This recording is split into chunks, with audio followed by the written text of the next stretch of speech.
والحاحة والحاحة أنا متكيف بصراحة. الزمالك يفوز على غزل المحلة برباعية. شكرا يا زمالك، الفوز العظيم على غزل المحلة. شوف بقى، هنحكي الاجوان دي عشان 4 اجوان احسن من بعض. الجون الاول، كيف رأيته يا عبد الله السعيد وانت بتبص الكوره كده؟ كيف رآه عبد الله السعيد؟ يبص ثرو ولا احلى ولا اجمل لناصر منسي ويسجل الهدف الاول. الهدف الثاني عن طريق ناصر منسي بعرضيه حلوه جميله من عمر جابر وبدماغ ناصر منسي يسجل الهدف الثاني للزمالك. والهدف الثالث بعرضيه من احمد السيد زيزو يسجلها حسام عبد المجيد.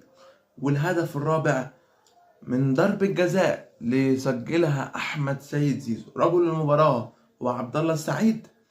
وأكبر مكاسب للزمالك في المباراة دي هي عودة محمود حمدي الونش وعودة روح الفريق. الزمالك عاد إليكم